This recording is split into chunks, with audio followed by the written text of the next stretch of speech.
12वीं रसायन और इकाई है ठोस अवस्था और हम पढ़ रहे हैं बिंदु दोष के प्रकार। आज हम देखेंगे अरस समीकरणमितीय दोष का जो दूसरा प्रकार है धातु न्यूनता दोष, या इसी को हम दूसरे शब्द में कह सकते हैं अधातु आधिक्य दोष। तो धातु न्यूनता दोष हम किसे कहेंगे? अगर हम शब्दों को ध्यान दें, धातु न्यूनता मतलब धातु जो है न्यून हो जाए, धातु न्यून हो जाए, और न्यून का मतलब होता है कम, यानी कि किसी क्रिस्टल में उत्पन्न ऐसे दोष जिससे उस क्रिस्टल में या फिर उस यौगिक में धातु कम हो जाए, तो उस प्रकार के दोष को हम कहेंगे धातु न्यूनता दोष। अब ये जो धातु न्यूनता दोष है, ये ऐसे यौगिक प्रदर्शित करते हैं जिनमें धातु परिवर्ती संयोजकता प्रदर्शित करता हो।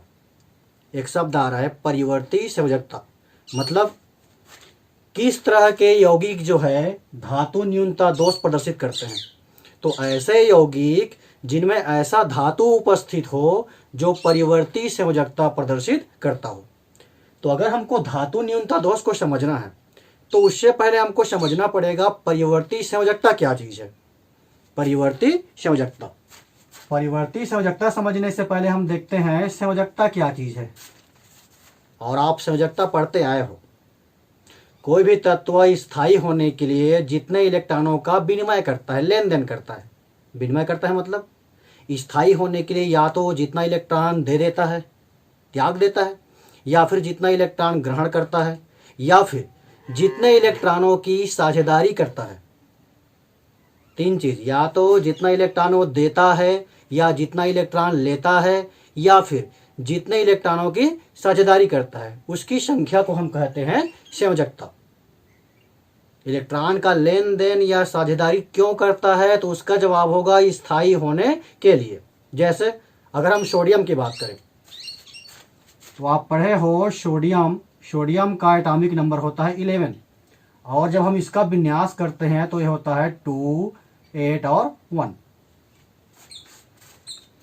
अगर आपसे ये पूछा जाए कि क्या सोडियम 11 जो है स्थायी है, तो आप अष्टक नियम पढ़े हो, तो उस अष्टक नियम के अनुसार अभी जो सोडियम है वो स्थायी नहीं है, मतलब ये अस्थायी है।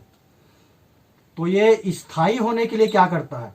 अस्थायी तो है, ये स्थायी होने के लिए अपना एक इलेक्ट्रॉन ये त्याग देता है, मतलब इसमें इलेक्ट्रॉन की कमी हो जाती है, और इलेक्ट्रॉन की कमी होती है इसीलिए यहाँ पर हम लिखते हैं प्लस। एक इलेक्ट्रॉन कम हो गया तो यहाँ आ गया 10, और इसका विन्यास हो गया 2 और 8, मतलब ये हो गया स्थायी।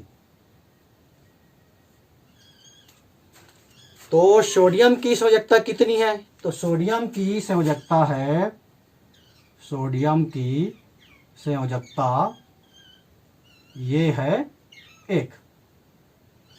इसी प्रकार से हम क्लोरीन को देख लेते हैं। अगर हम क्लोरीन की बात करें तो क्लोरीन का एटॉमिक नंबर होता है 17, और विन्यास करोगे तो 2, 8 और 7। अभी भी ये अष्टक नियम के अनुसार ये अस्थायी है। तो स्थायी होने के लिए क्या करेगा ये? अंतिम कोश में 7 इलेक्ट्रॉन है ना, अगर वहां पर 8 हो जाए मतलब ये क्लोरीन जो है स्थायी हो जाएगा। तो क्या करना पड़ेगा क्लोरीन को? ये जो है कहीं से एक इलेक्ट्रॉन जुगाड़ कर लेगा, एक इलेक्ट्रॉन ये ग्रहण करेगा, और इलेक्ट्रॉन में वृद्धि हो रही है तो इसको हम कहेंगे Cl माइनस आयन। तो ये हो गया 17 और 1 18। तो इसका विन्यास अब हो गया 2, 8 और 8, तो ये हो गया स्थायी। सोडियम स्थायी होने के लिए एक इलेक्ट्रॉन त्याग दिया, क्लोरीन जो है स्थायी होने के लिए एक इलेक्ट्रॉन ग्रहण किया, तो इसकी संयोजकता कहेंगे तो इसकी भी संयोजकता हो जाएगा 1। तो संयोजकता सोडियम का भी 1 है और क्लोरीन का भी 1 है। लेकिन जब हम ऑक्सीकरण अवस्था कहते हैं तो सोडियम का ऑक्सीकरण अवस्था होगा, ऑक्सीकरण अवस्था ये होगा +1। लेकिन हम क्लोरीन की ऑक्सीकरण अवस्था कहेंगे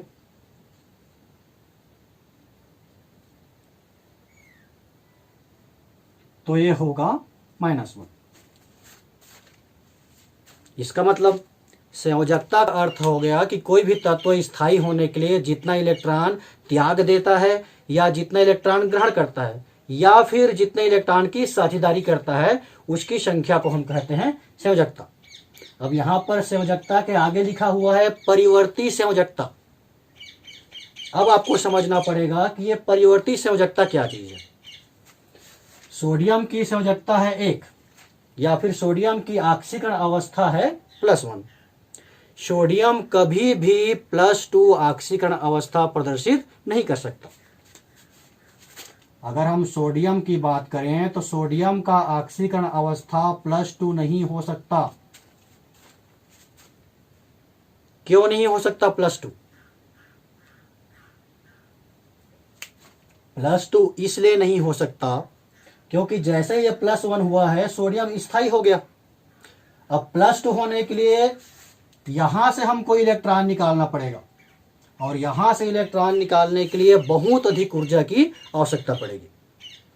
कहने का मतलब आपको यह समझना है कि सोडियम केवल +1 ऑक्सीकरण अवस्था ही प्रदर्शित कर रहा है, +2 या +3 ऑक्सीकरण अवस्था प्रदर्शित नहीं कर रहा है। लेकिन आवर्त सारणी आप पढ़े हो, आवर्त सारणी में जो डी ब्लॉक के तत्व होते हैं, आवर्त सारणी में डी ब्लॉक के तत्व या इन्हीं को हम कहते हैं संक्रमण तत्व। तो ये जो डी ब्लॉक के तत्व हैं ये परिवर्ती संयोजकता प्रदर्शित करते हैं। परिवर्ती संयोजकता क्यों प्रदर्शित करते हैं इसका भी कारण है, लेकिन यहां पर आपको समझना है कि परिवर्ती संयोजकता कैसे प्रदर्शित करते हैं। जैसे हम डी ब्लॉक के तत्वों की बात करते हैं, मान लीजिए आयरन की बात करते हैं। आयरन जो है ये +2 भी प्रदर्शित करता है और यही आयरन जो है +3 भी ऑक्सीकरण अवस्था प्रदर्शित करता है। मतलब आयरन 2 प्रकार की ऑक्सीकरण अवस्था यहां पर प्रदर्शित कर रहा है, +2 भी और +3 भी। इसी प्रकार से अगर हम तांबा की बात करें, कॉपर की, तो कॉपर जो है +1 ऑक्सीकरण अवस्था भी प्रदर्शित करता है और +2 ऑक्सीकरण अवस्था भी प्रदर्शित करता है। तो परिवर्ती संयोजकता या परिवर्ती ऑक्सीकरण अवस्था का मतलब क्या हुआ? जब कोई तत्व 2 या 2 से अधिक ऑक्सीकरण अवस्था प्रदर्शित करता है तब उसको हम कहते हैं परिवर्ती ऑक्सीकरण अवस्था या फिर परिवर्ती संयोजकता। तो ये जो धातु न्यूनता दोष है ऐसे यौगिकों में पाया जाता है जिसका धातु जो है परिवर्ती संयोजकता प्रदर्शित करता है। जैसे ये आयरन का धातु हो सकता है, कॉपर से बना हुआ यौगिक हो सकता है। अब अगर हमको धातु न्यूनता दोष को समझना है कि ये कैसे उत्पन्न होता है, क्यों उत्पन्न होता है, तो आइए उसको हम डायग्राम की सहायता से समझने का प्रयास करते हैं।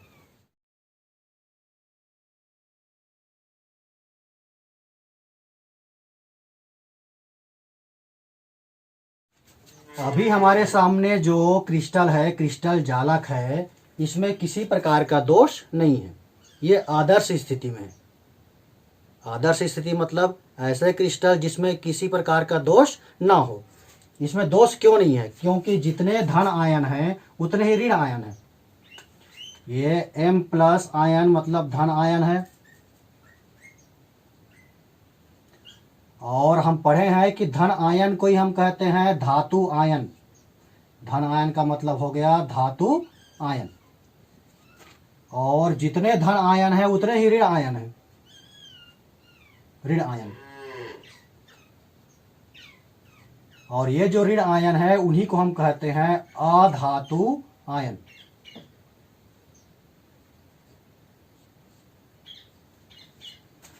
अभी ये जो क्रिस्टल है ये आदर्श स्थिति में क्यों है? क्योंकि इस क्रिस्टल जालक में जितने धन आयन है उतने ही ऋण आयन है।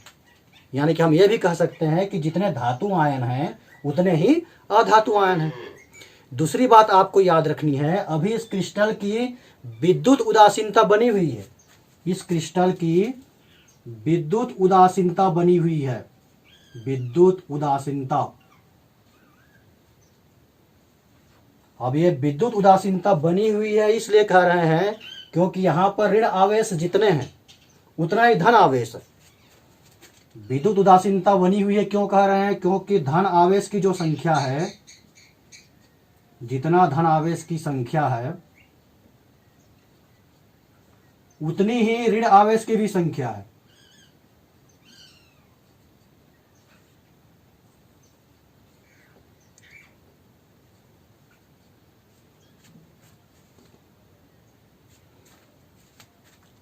यहां तक क्लियर हो गया होगा। अभी ये जो क्रिस्टल है ये आदर्श स्थिति में है। क्यों आदर्श स्थिति में है? क्योंकि धन आयन और ऋण आयन दोनों बराबर हैं। इस क्रिस्टल में विद्युत उदासीनता बनी हुई है क्योंकि धन आवेश की मात्रा और ऋण आवेश की मात्रा बराबर है। अब यहाँ से आपको समझना है कि धातु न्यूनता दोष कैसे उत्पन्न होता है। तो अभी हम पढ़े हैं कि यहाँ जो धातु है वो परिवर्ती संयोजकता प्रदर्शित करता है। तो मान लीजिए ये जो धातु हम माने हैं M+ आयन, ये परिवर्ती संयोजकता प्रदर्शित करता है, मतलब ये M+1 भी बताता है और M+2 भी प्रदर्शित करता है। परिवर्ती संयोजकता प्रदर्शित कर रहा है ना, मतलब ये जो धातु यहाँ पर हम प्रदर्शित किए हैं M से, वो +1 भी बताता है और +2 भी बताता है।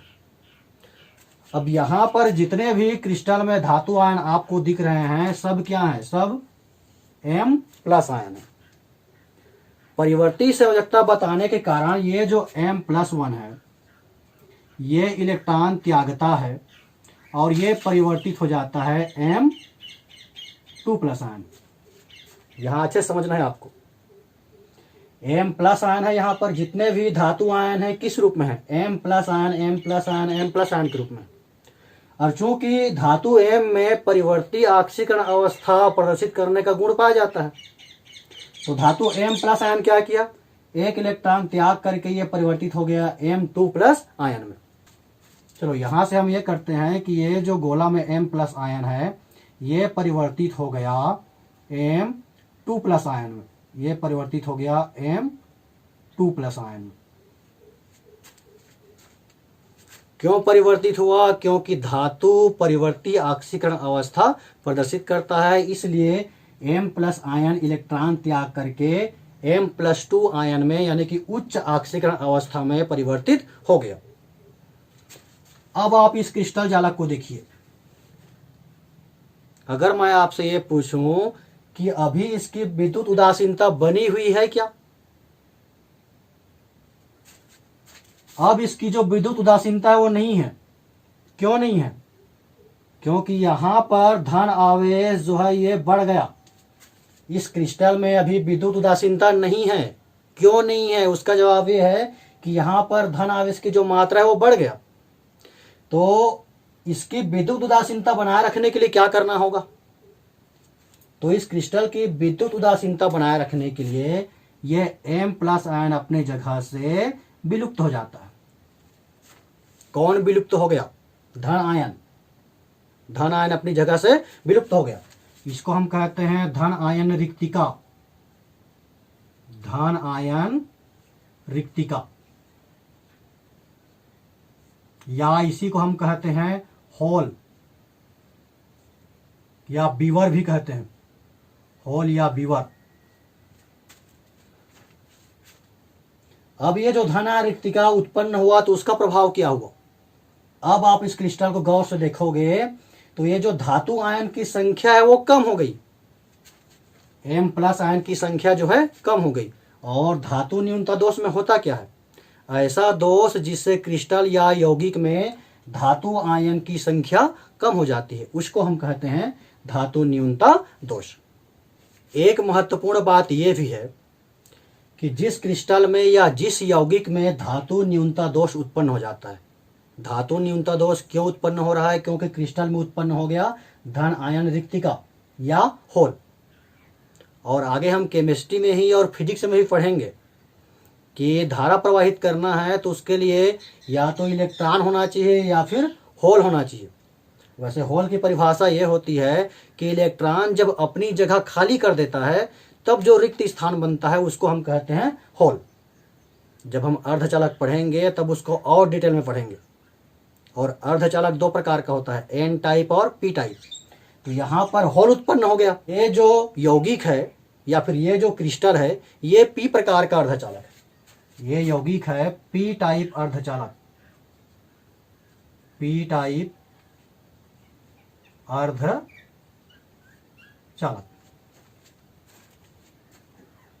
अब हम बात करते हैं इसी के एक और उदाहरण आयरन सल्फाइड पर।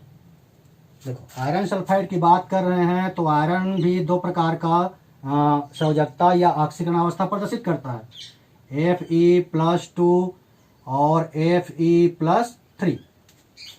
तो जैसे यहाँ पर हम एग्जाम्पल में धातु एम लिए थे, यहाँ पर धातु है आयरन।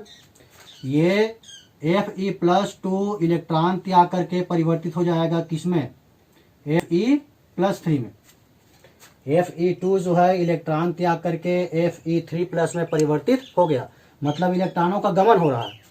यहाँ पर क्या हो रहा है, तो यहाँ पर हो रहा है इलेक्ट्रॉनों का गमन, इलेक्ट्रॉनों का गमन हो रहा है, इलेक्ट्रॉन गति कर रहा है। और इलेक्ट्रॉनों के गमन के कारण ही ये जो सल्फाइड या पायराइट होते हैं, सल्फाइड या पायराइट, सल्फाइड या पायराइट, इनका रंग जो है चमकीला हो जाता है, इनका रंग चमकीला हो जाता है। ये बात समझ में आ रही है। आयरन सल्फाइड में धातु कौन है, आयरन है। और आयरन दो प्रकार की ऑक्सीकरण अवस्था प्रदर्शित करता है, +2 और +3। ये आयरन +2 है, ये इलेक्ट्रॉन त्याग दिया तो क्या बना, आयरन +3 बना, मतलब यहाँ पर इलेक्ट्रॉनों का गमन हो रहा है। तो इलेक्ट्रॉनों के गमन के कारण जो सल्फाइड या पायराइट होते हैं उनका रंग जो है चमकीला हो जाता है। और रंग चमकीला हो जाता है इसीलिए उसको हम कहते हैं मूर्खों का सोना। ये जो सल्फाइड या पायराइट हैं इसी को हम कहते हैं मूर्खों का सोना, मूर्खों का सोना, फूल्स गोल्ड कहते हैं, फूल्स गोल्ड। तो आज हम देखें धातु न्यूनता दोष, मतलब ऐसा दोष जिससे क्रिस्टल में धातु न्यून हो जाता है। या फिर हम ऐसा भी कह सकते हैं कि ऐसा दोष जिससे क्रिस्टल में धन आयन रिक्तिका उत्पन्न हो जाती है। परिभाषा आप कई प्रकार से बना सकते हो। अगर आप किसी भी चीज को अच्छे समझ जाते हो उसे आप अपने शब्दों में व्यक्त कर सकते हो। धातु न्यूनता दोष किसे कहते हैं, कहेंगे ऐसे दोष जिससे क्रिस्टल में धातु न्यून हो जाता है, या उसी को हम दूसरे शब्दों में कहें तो ऐसे दोष जिससे क्रिस्टल में धन आयन रिक्तिका उत्पन्न हो जाती है। अब यहां पर मैं लिखा हूं अधातु आधिक्य दोष। धातु न्यून हो गया इसका मतलब अधातु अधिक होगा, तो धातु न्यूनता दोष को ही हम क्या कह सकते हैं, अधातु आधिक्य दोष।